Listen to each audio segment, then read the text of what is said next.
Social media پہ آپ کو آج کل بہت ساری ویڈیوز ایسی ملیں گی جو آپ کو طریقہ بتاتی ہیں اسکالرشپ کے ذریعے، ورک پرمٹ کے ذریعے اور دوسرے تیسرے طریقوں کے ساتھ کہ آپ کیسے ملک سے باہر نکل سکتے ہیں اور کس طریقے سے آپ پاکستان یا کسی بھی اور کنٹری سے نکل کر ایک فورن کنٹری میں جا سکتے ہیں اور وہاں پہ ایک بڑی خوشحال زندگی گزار سکتے ہیں اور آپ کے لیے ایک بڑا اچھا فیوچر پلان ہوتا ہے۔ بالکل ہوتا ہے، اس میں کوئی شک نہیں ہے، لیکن آپ کو یہاں پر ایک جو بات کا خیال رکھنا ہے وہ کون سی بات ہے، وہ یہ ہے کہ جب آپ نے ایف ایس سی کے ایگزام دیے تھے اور ایف ایس سی کے ایگزام دینے کے بعد آپ کو ایک ٹینشن شروع ہو گئی تھی، اور وہ ٹینشن یہ تھی کہ اب ہم نے کس ڈگری میں ایڈمیشن لینا ہے۔ پھر آپ نے جلد بازی میں تو ایم ایس سی کیمسٹری اٹھا لی، آپ نے کوئی باٹنی زولوجی کر لی، آپ نے کوئی آرٹس کا کوئی ایسی فیلڈ کر لی جس کا پاکستان میں کوئی اسکوپ نہیں تھا، اور اس کے بعد آپ کو پتہ چلا، وہ جب ڈگری آپ نے کر لی پھر آپ کو پتہ چلا کہ یار اس کا تو کوئی اسکوپ نہیں ہے، پاکستان میں کوئی جاب نہیں ہے، تو اب اس ڈگری کا ہم کیا کریں۔ پھر آپ نے وہ ڈگری کرنے کے بعد ایک اور ڈگری شروع کر لی، اور اس کے بعد آپ نے ایک اور ڈگری شروع کر لی، دل تھا نہیں، مجبوری میں کرنی پڑ گئی کیونکہ اور کوئی آپشن نہیں تھا، یا کزن نے یا دوست نے وہ ڈگری لی تھی تو اس وجہ سے آپ کو بھی وہ ڈگری کرنی پڑ گئی، کیونکہ ماں باپ بھی پاکستان میں آج کل جو بہت ٹائم سے بلکہ وہ بچوں کو فورس کرتے ہیں کہ بیٹا اب آپ کا ایف ایس سی ہو گئی ہے کمپلیٹ، اب آپ نے گھر نہیں بیٹھنا، اب آپ کو جلدی سے جلدی جو ہے نا کسی یونیورسٹی میں ایڈمیشن لو اور اگلے کنارے لگو اپنے۔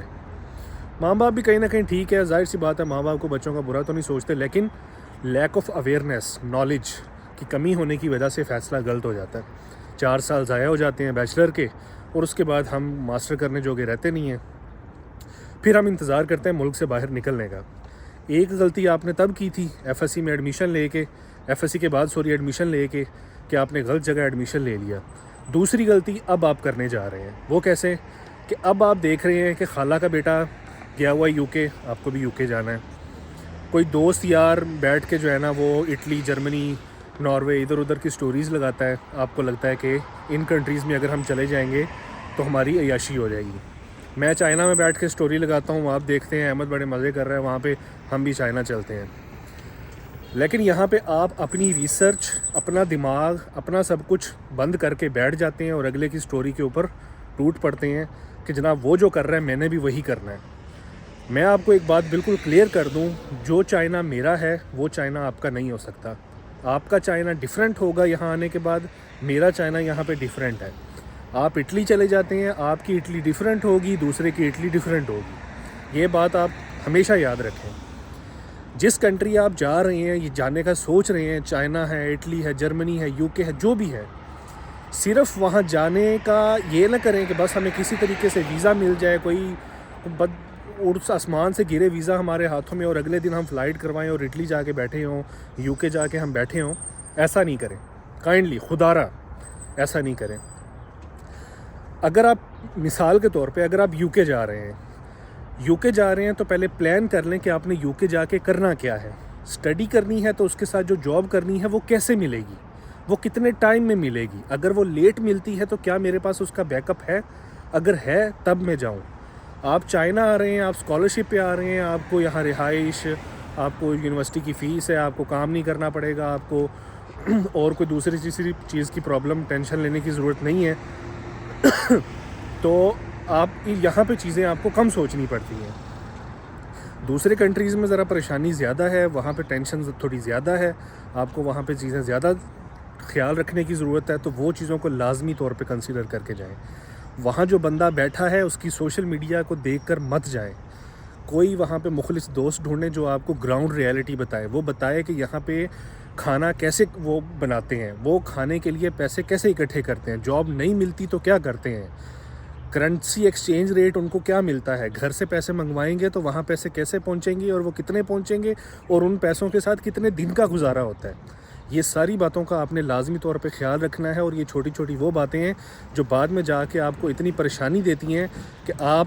نہ پاکستان واپس آنے کے لائق رہتے ہیں اور نہ وہاں پہ رہنے کے لائق رہتے ہیں۔ اور پھر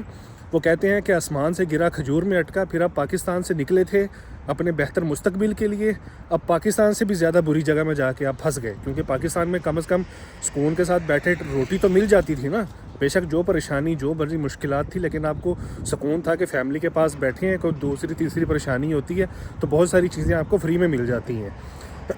یو کے اور اس طرح کے باہر کے کنٹریز میں صرف ہوا ہی ہے جو فری مل رہی ہے، باقی ہر چیز کے لیے یا تو آپ کو سرکار کے پیسے دینے چاہیے یا آپ کے اپنے ہاتھوں سے وہ پیسے کمائے ہوئے ہونے چاہیے، تب بھی آپ کو ہر فیسلٹی ملتی ہے۔ یہ باغ، یہ سہانے باغ وہ باغ ہیں جو دیکھنے میں بہت اچھے لگتے ہیں، لیکن اگر یہ آپ کو کما کے حاصل کرنے پڑیں تو یہ بڑے مشکل ہیں۔ میں چائنا میں یہاں رہ رہا ہوں، مجھے اسکالرشپ کے پیسے ملتے ہیں، یہ چائنا میرے لیے بہت خوبصورت ہے۔ اگر مجھے جاب کر کے یہ چیزیں کرنی پڑے تو مجھے لگ پتہ جائے کہ ہو کیا رہا ہے دنیا میں۔ تو آپ خدارہ ایک غلطی آپ نے تب کی تھی کہ آپ نے غلط ڈگری چوز کر لی تھی، دوسری غلطی اب یہ نہ کریں کہ غلط ملک چوز کر لیں۔ لازمی طور پہ اس چیز کا خیال رکھیں، بار بار اس کنٹری پہ ریسرچ کریں جو کنٹری آپ کے مطابق ہے، جہاں کا آپ کو سمجھ لگتی ہے کہ ہاں یہاں جا کر میں سروائیو کر لوں گا۔ آسرے پہ نہیں رہنا کہ اللہ مدد کرے گا، اللہ بھی ان کی مدد کرتا ہے جو اپنا دماغ استعمال کر کے اپنی مدد کرتے ہیں۔ چائنا آپ آ رہے ہیں، آپ میرے سے رابطہ کر سکتے ہیں، آپ اپنے کسی دوست سے رابطہ کر سکتے ہیں جو آپ کو آپ کی گراؤنڈ ریالٹی بتائے۔ اسکالرشپ ہے تو اسکالرشپ کا آپ نے اپنا گزارا کرنا ہے، اپنے گھر والوں کا گزارا کروانا ہے، اس کے اوپر کتنے پیسے لگیں گے کتنے پیسے نہیں لگیں گے، اس ساری چیزوں کا خیال رکھنے کے بعد آپ یہاں پہ آئیں۔ پھر آپ دیکھیں کہ سوشل میڈیا کے اوپر جو ویڈیوز چل رہی ہیں اسکالرشپ کی، پھر جو باہر جانے کی ویڈیوز چل رہی ہیں ان کی کیا کریڈیبلٹی ہے اور کیا وہ چیزیں ہیں، ان چیزوں کو بعد میں کنسیڈر کریں۔